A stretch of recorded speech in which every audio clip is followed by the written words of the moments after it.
So kakatapos lang natin magturo at meron tayong napansin na comment na nagtatanong, anong tribo mo, Ustads?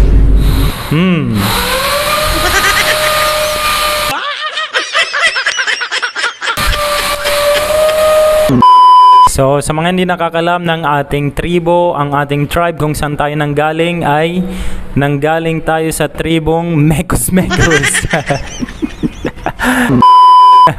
Joke lang mga kalam. So tayo pala ay Magindanaon Iranon. So ang tatay ng tatay ko ay mula sa tribong Magindanaon sa Sultan Kudarat. Family Kana. Sa Katuli, shout out sa mga nandyan sa taga Katuli, lalo na especially sa lahat ng taga Sultan Kudarat. Shout out sa lahat ng taga Sultan Kudarat. Pero ganun pa man, hindi ako pinanganak diyan sa Sultan Kudarat. Ipinanganak ako sa lugar ng Dinas, Zamboanga del Sur. Malapit po ito sa Pagadian City.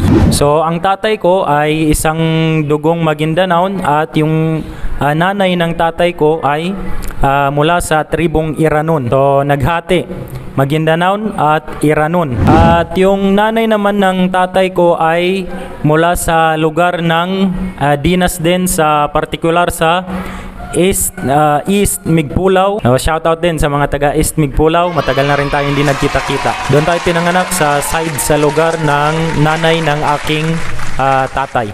At ang nanay ko naman ay mula sa Pagadian saka sa Dinas, sa Binuatan, sa Dinas, Zamboanga del Sur. At isa rin po siyang Magindanaon, na kung saan sabi nila ay meron silang dugo mula sa Zapakan. Wow! So hindi ko rin alam kung saan banda yung Zapakan, pero sa pagkakaalam ko ay parang party ito ng North Cotabato. So ang ating tribo ay Mekos-Mekos.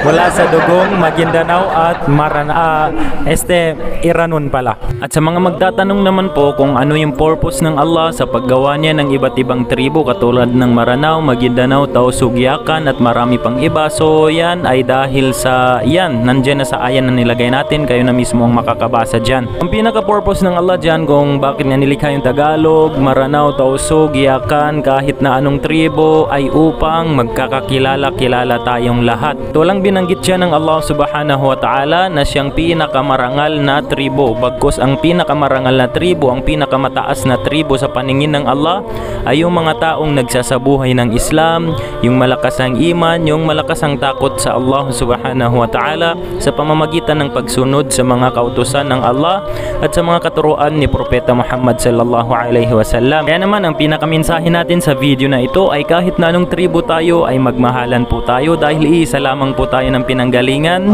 sa paglikha sa atin ng dakilang lumikha. Huwag natin pairalin yung tribalism na kung saan kapag Maranao ka ay gusto mo lang Maranao, kapag Magindanaon ka ay gusto mo lang Magindanaon, at kapag Iranon ka naman gusto mo lang Iranon. So iwasan natin yun dahil hindi yun tama. Bilang panghuli, wag po natin mamaliitin ang mga kapwa nating balik Islam na tumanggap sa relihiyon ng Allah subhanahu wa ta'ala dahil madalas ang mga balik Islam pa ang tunay na nagsasabuhay sa kautusan at katuruan ni Propeta Muhammad sallallahu alaihi wasallam. So yun lang, syukran, wassalamualaikum warahmatullahi wabarakatuh.